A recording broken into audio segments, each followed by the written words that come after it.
Charity Gaming Guild proudly brings to you Charity Gaming Guild presents The Charity Gaming Guild presents the Nat Pun Pun Podcast.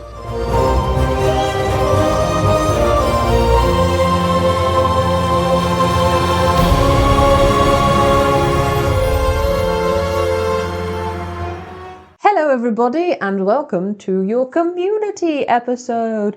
Yeah. Hello. Which has now been officially marked as the best episode by Bertie. By our guest. Oh yeah, sorry. Stuart. Oh my, you're looking at me confused. This isn't coming from me. This is coming from our community. Well, one person doesn't make a community, does it? I think we should vote now. Okay.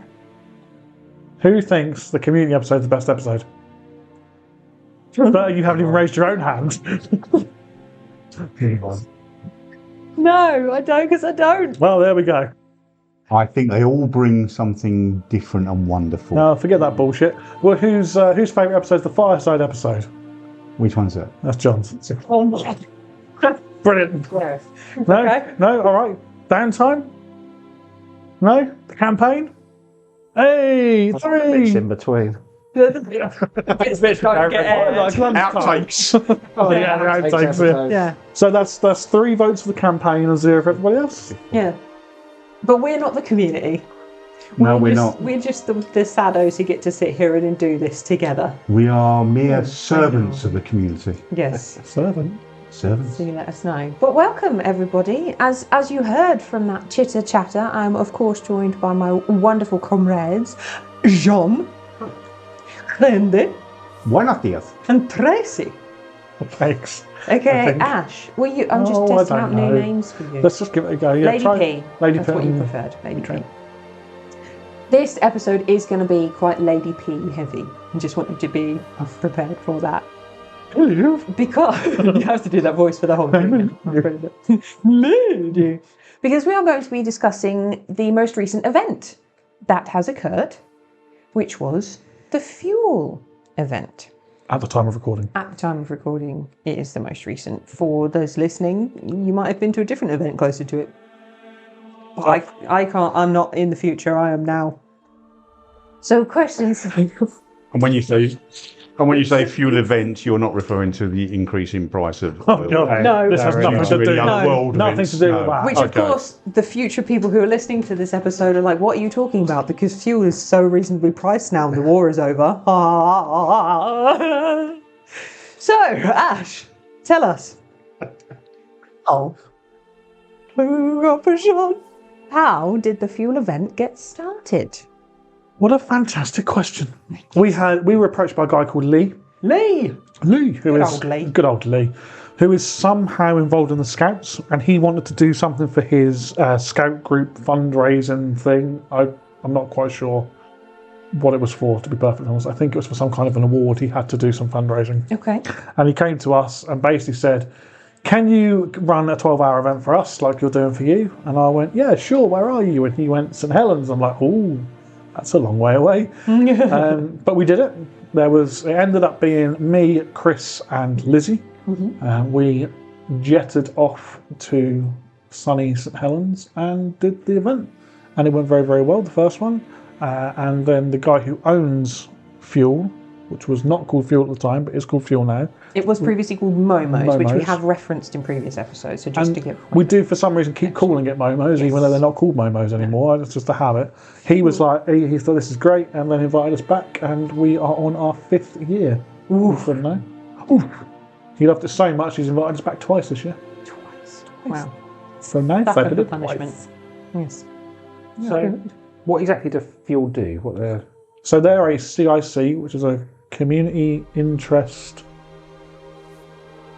Corporation. Why are you looking at us? We have I was hoping one of you knew what CIC No. stood for, because we're not a CIC, we're a CIO. Chicken in chicken. Chicken in chicken. They are a chicken in chicken.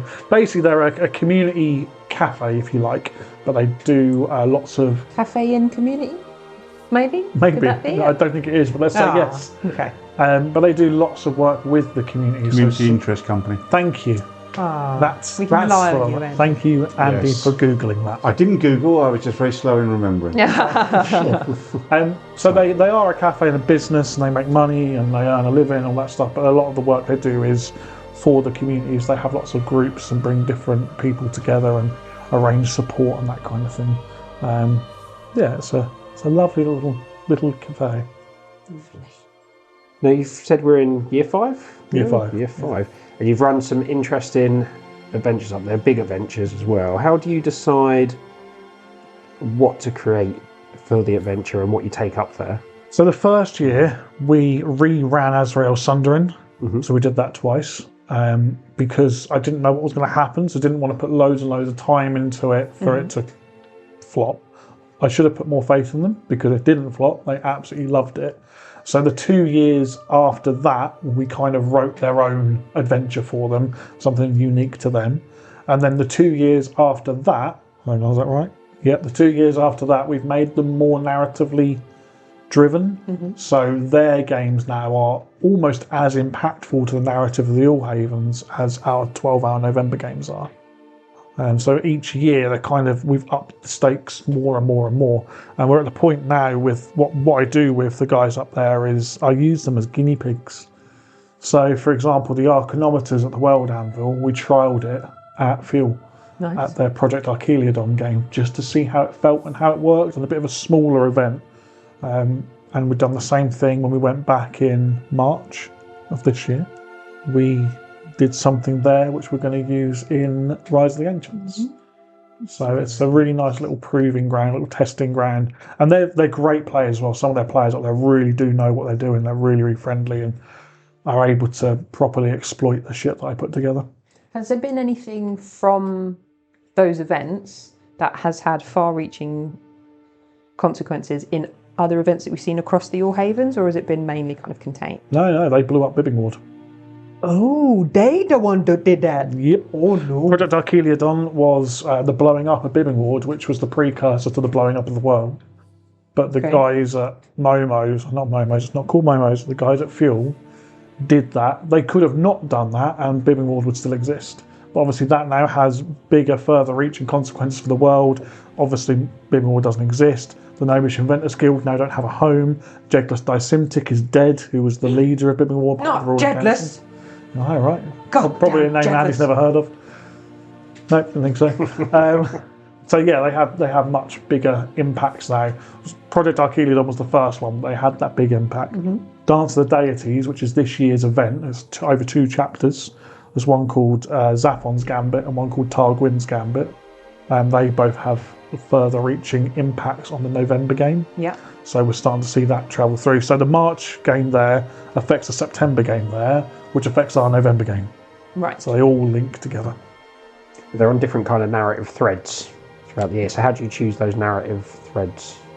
So what do you mean, like? So, for example, the last November game was about primordials, but the games you're running up around Targwyn and Zaphon this year, kind of thing, and obviously that feeds into Rise of the Ancients in November, isn't it? Which I'm assuming it could be Old Gods or Primordials or something like that, just by the title. So they're kind of, like you say, they all converge and impact each other, but they're on sort of different parallel streams. So how do you choose which parallel streams to take? So that's to Fuel. That's a good question. Rather than just mechanically, I want to put this in the adventure to try something. So let's start at the end. So when I'm thinking about what we do for the year, I always start with November, because that is our premium event for the year. That's the big one. Big one. And then I'll think about what can feed into that adventure and work backwards from there. So really, the only event that really is going to feed into November in that way that people are going to get tickets for is Momo's. No, not Fuel. Momo's. Fuel. It's Fuel. Because they sell the tickets and we have that event. Things like the Adventure Day, we can tie it in if the DM wants to, but people run their own adventures. The campaign days can tie in, but don't have to tie in. The only other thing that really ties in are the campaigns that we run. The War Council DMs run those campaigns. So I'm looking at that event in November and working out how we feed into what makes that even cooler and what gives buy-in, but most importantly, what carries the narrative thread through. So, for example, if we use World Anvil and Project Archeliodon, because those two were linked, Project Archeliodon was the precursor to World Anvil blowing up part of the world, and that decided whether we kept that part of the world or not. So it has a knock-on impact. It's about giving them as much impact as possible, which then feeds into November as well. Very cool. And what, if any, are there any stumbling blocks or sort of problem areas, I suppose, that you need to think about, particularly with that event? So for the charity, and this is where we kind of changed tact a little bit, we had to start thinking about it differently.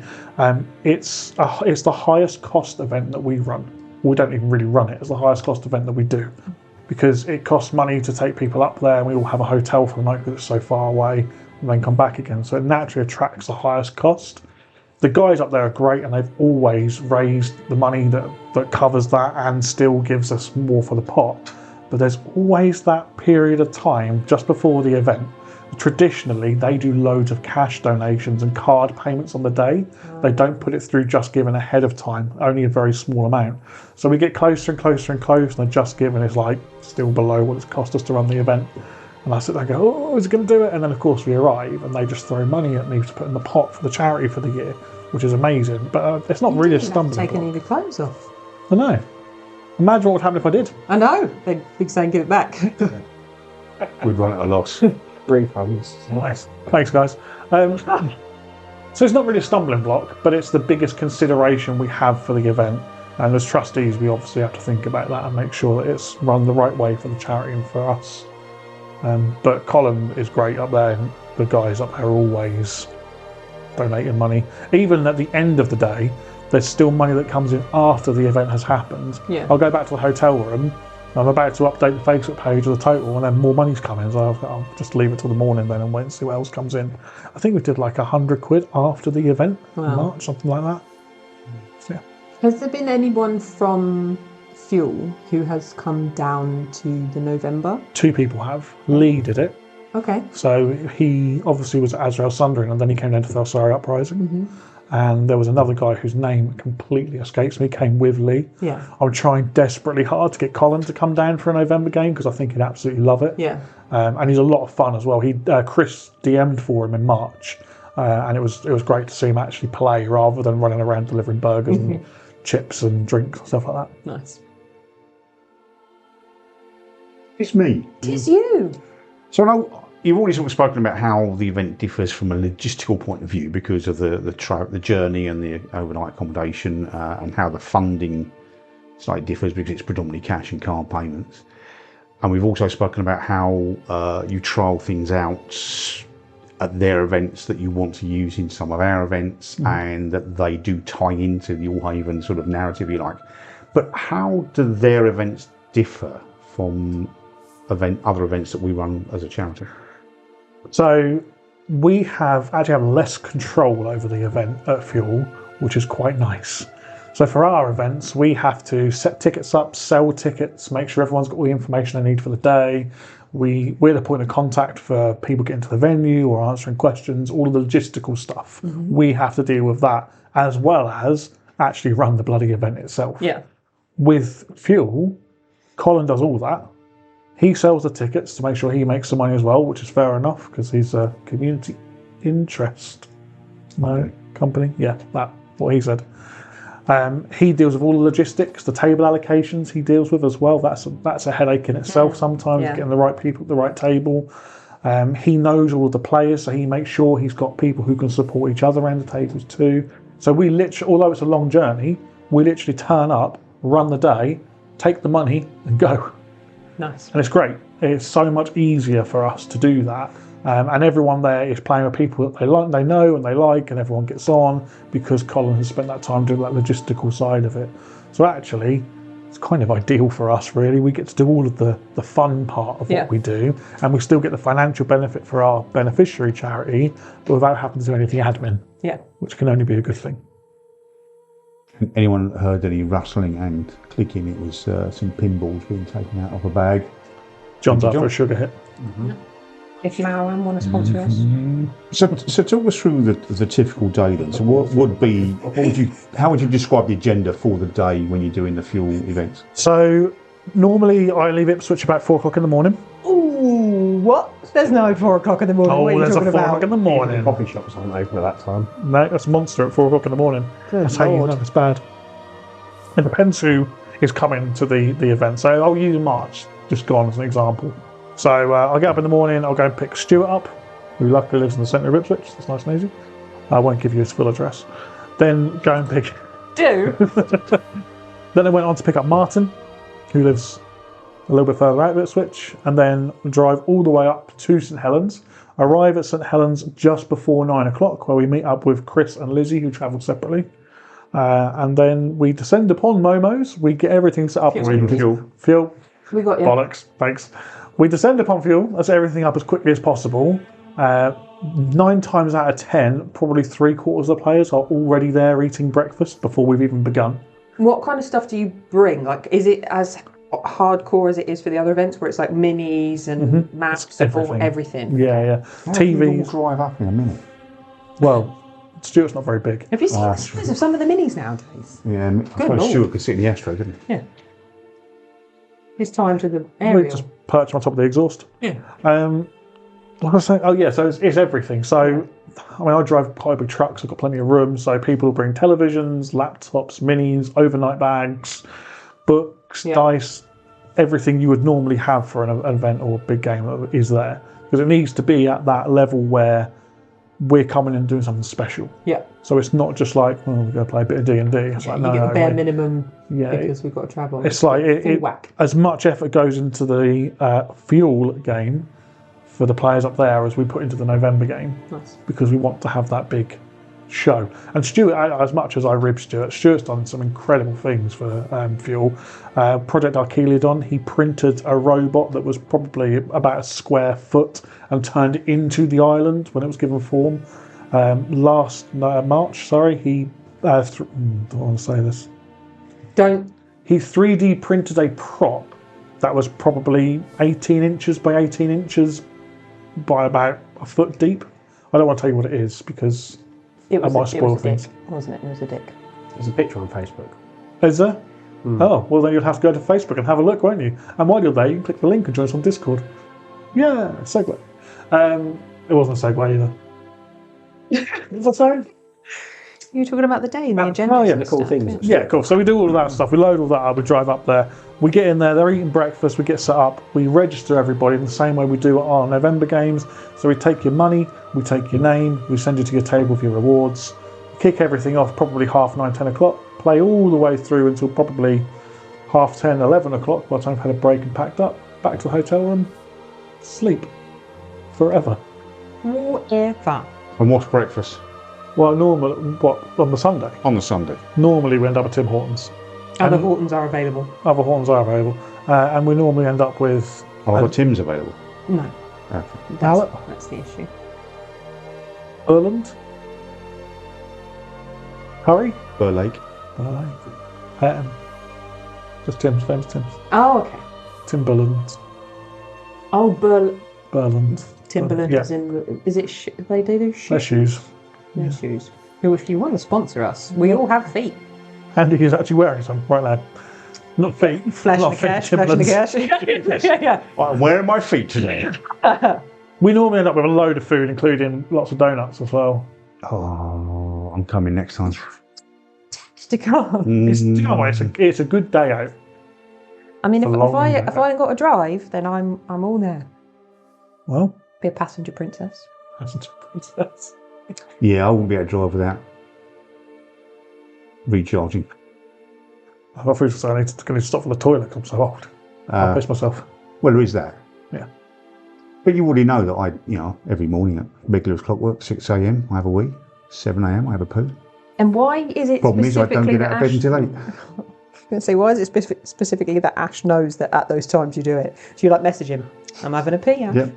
The reason I know that is because that's exactly what he said on the first episode of the Nat Pun podcast. Yes. And then I provide photographic evidence. Hey! So the next question is... The next question is, what, if any, are the future plans for fuel? They're top secret, I'm afraid. Well, that was. So then why did you ask us to ask that I question? didn't ask you to ask, did I? Well, Yes, you did. So the plans are to do obviously 2 visits this year, which is good. 7 visits next year. So, yeah, seven visits next year. The plan is to just keep going with it and to have their games become more and more impactful. But I would like to take different people up with us and introduce more of Fuel to our community, to try and get people to come over to our community. Join us.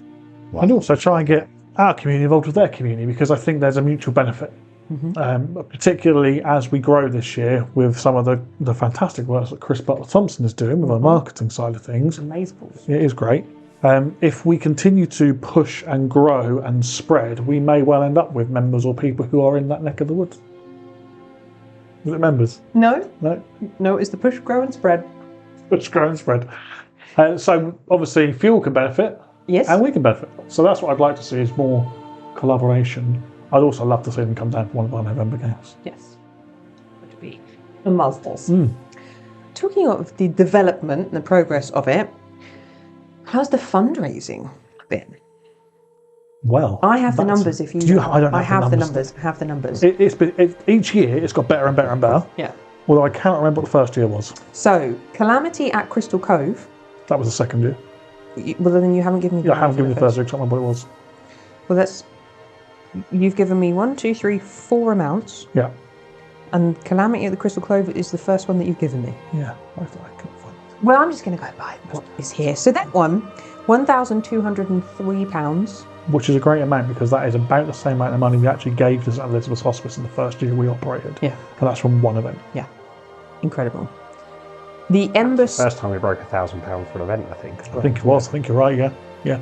Ooh, we should get... Because then there was a big push in November to go, come on, you can beat it. Yeah. So that's the other thing with this, is Colin wants to beat us in November, and we want to beat Colin. Yeah. So we get this kind of little bit of competition between the two. Hey, it's great. All it does is get more money in, Yeah. and allow us to help even more. So I'm all for it. And then it, I think, almost doubled for the Emberstorm Cup was £2,197. And then went up again, Project Archeliodon, £3,422. And then for Dance of the Deities, so far, this is so far, people, just so far, £2,514. That is an insane amount of money that they have helped us raise to give to some incredible charities over the years. That's amazing. Be interesting to see how the second event up there in the same year goes, and see if that gets us to. So I imagine it's going to be slightly less than one event, but overall the two events together will probably mean slightly more coming in. Yeah, I think you'll get a third, 2/3 twice. Yeah. That makes sense. I think that's what it'll work out as. But I'm confident it will still be good. So what Colin said to me is, he physically doesn't have the space to put on enough tables to cater for everyone who wants to come and play with us. Wow. So he thinks he can sell the event out twice to two completely different groups of people. Which is brilliant, isn't it? Which is amazing. It's really, really cool. He is trying to squeeze as many tables as he possibly can into the cafe as well, while still keeping it open so it can trade. Which is a balance that he's trying to strike. But So we need someone to design bunk tables. Monk tables, yes. Yeah. You get to a point where noise is the problem more than as much as space, though, don't you? You do, yeah. And so what Colin has done with that is he's got some of the sound divider boards, which he puts up in the back room between the tables to help kind of bounce some of the noise away, which helps a bit. Yeah. And then in the front, there's no way of doing it other than the tables being reasonably near each other, but you just have to kind of get on with it. So it's not like you've got 4 tables in one space. You've got 2 tables in one space, and the 2 tables in another space separated by these physical barriers. Yeah. So actually it's not that bad until someone gets really, really excited, which does happen all the time, and it's normally me. Of course they do. The games are awesome. Yeah, absolutely. Damn right they are. What has been your most memorable event that you've run with Fuel? I'm going to say the first one, Azrael Sunderin, because it was an adventure that I ran that was never designed to be ran there, and I was never meant to run it for Fuel either. There was someone else who was meant to be DMing, but they were unwell. So I ended up running it, and it was the first and only time I've run one of our 12-hour adventures. I thoroughly enjoyed it, and there's There's a couple who go called Bobby and AJ who are there every single time, even if they're not playing. So Bobby always plays. AJ popped in March and said hello to us as well. So you start to build up those kind of almost friendships and relationships with people that they know who you are, and they talk about all the DMs and things like that. And yeah, so it's, that initial event kind of set everything in motion. So I think that's always going to be a special one.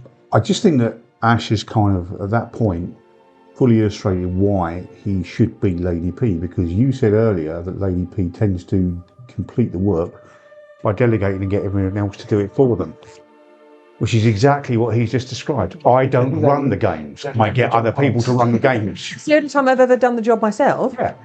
And I thoroughly enjoyed it. It's enough to ever do it again. Exactly. Oh, no. All right, Lady P. How dare you? There is a reason I don't run the 12-hour events. What is that reason, Ash? So 2 reasons, in fact. Not just 1, 2. I'll just let Perry get this out of our system. Come on. You ready? Sorry. Done? Yes, super ready. 1, I'm then a backup DM in case someone does drop out. I can then jump in and run it. Okay. And 2, the adventures that I've written more recently require what we now call an EO or event organizer to do other things like the Archaeometer, pull people between tables and stuff like that. So do you not think maybe, no, just throwing it out there, that there may be someone who would quite enjoy doing what you're doing? Probably. And you could have a go? Because there might be someone who's like, I want to come, but maybe don't want the stress of DMing. I'll be there as a backup. But actually, I quite like the idea of going, Look at these people. These people, they're on this table. I need somebody with water check. Who's that? and then they Why, could just, why, I don't why know. I are you don't. I got the faith in that excited. and Cat in the Hat? I got excited. You think you're the one who's going to be an issue at events? I get two-sided. When she gets overly excited, her voice goes so high only dogs can hear her. Yeah, that's why a third of our listeners are dogs. That is definitely something that could happen in the future. Mm-hmm. And some discussions have been had around that. Good, because I think what event have we got? We've got the Elite Adventures, which you are DMing in, which I think is the only DMing thing I've heard of you doing, going to see you do in a very long time. It is. And it's a shame. Because it's not even like you're, I'm not DMing because I'm playing. You're not even doing that, Ash. Get in the game. Involve yourself. I'm involved. More. I want you to enjoy the fruits of your labour. I do enjoy doing the EO side of it as well, because I like seeing how DMs take what I've written and do their own thing with it. And then also being able to back them up if there's a problem. I quite like that too. So you're a voyeur. I am a voyeur, yeah. I do enjoy that, yeah.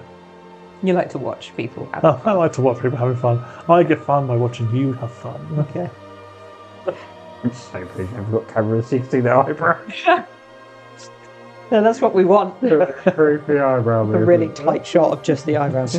Yeah. You do train one camera just on your eyebrows for the entire Eyebrow time. cam. Yeah. What do you love most about the Fuel games? About going there? The whole thing. It's a hard question. No, it's not. All right. It's a very easy question to answer. It's the food. But to be fair, the food is great. Yeah. The food all they cooked in-house. All cooked in house, all fresh. Oh, it's beautiful. Oh, it's delicious. And they've got pretty much everything you can think of. I had a salt and pepper chicken wrap, and it had actual peppers and onions and the chicken in it, and it had some sauce in it, and it was just. Was it breaded or was it a naked breast?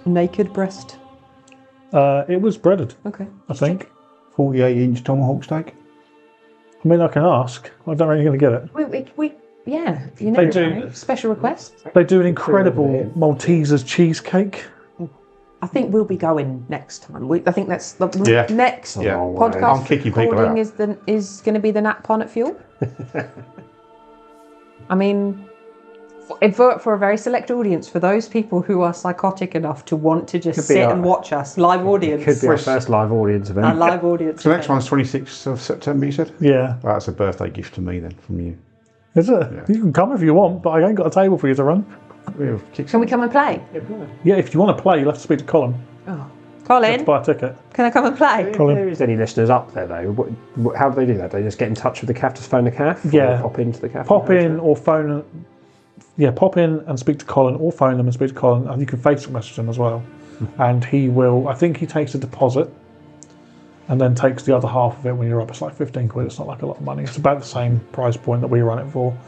But obviously he will sell the ticket, so he makes a bit of money as well, because again, he is still charitable, he's still supporting his community, so he still needs to do that. And then you can come play with us. And it'd be nice, actually be really nice, to take a contingent of our people from Suffolk up with us, play. Merge those communities. We could all just do slow motion walk into the building, like on the action movies. It would be amazing. Smoke machine out. Yeah. Explosions. My favourite thing isn't actually the food though. Oh, but you were selling it pretty well. Yeah, so I know, that's it's what's delicious. confused, It is really, really delicious. Yeah. My favourite thing is the money. And it just showed me just says money. Yeah, That's what I'm supposed to say. He had a gun to his head. This is what you say, your favourite. This is the charitable donations that are raised.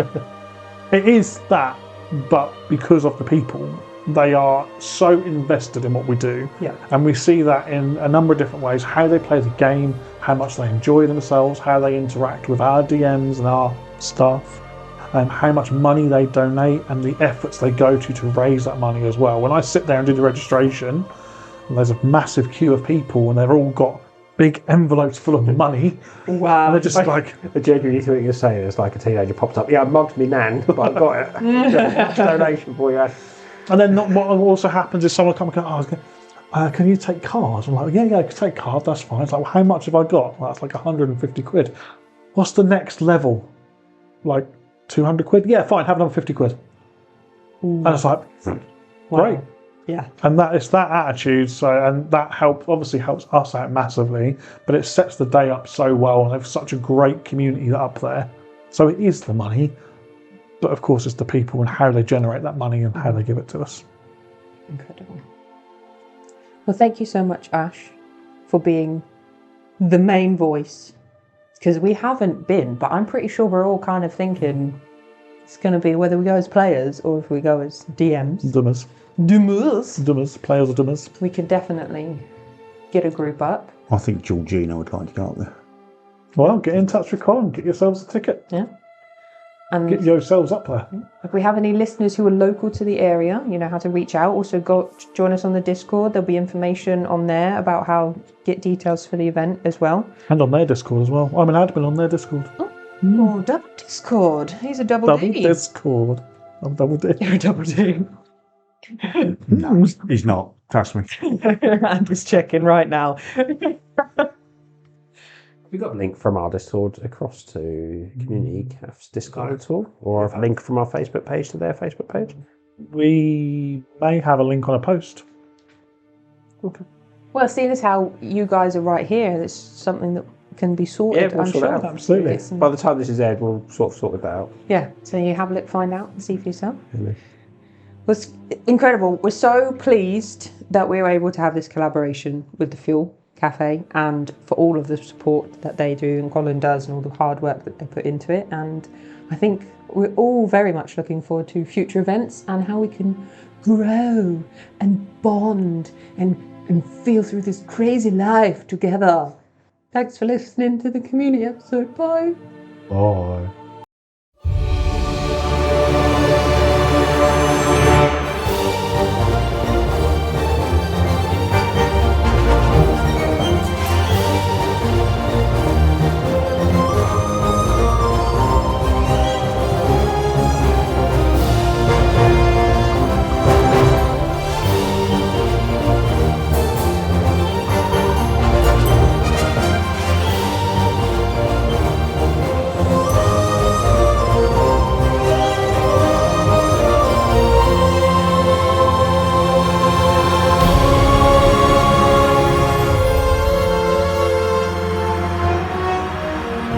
Welcome everyone and howdy. We're going to sort of put out a special thanks to all our Patreon members. I will kick us off with our Ruby members. We have Onyx12, Nix, One Fish, and I will be having words with your parents for why they gave you such strange names. Josh, Alberta, Becca M, Paul C, Lil May and Niall. And our Sapphire members, Kylie, Dave R and Gary. Emerald members, Michael, Samantha and Stuart. And our Diamond Geezers, Andy, Zeke, Chris L, Martin, David F, John, Bertie and Ash. And of course, that just is our ruling council Patreon tier members, Chris BT, Sophia and JP. Thank you to all of our Patreon members for supporting everything we do. And if you want to shout out on the Nat Pun podcast, head over to patreon.com/charitydnd and sign up today.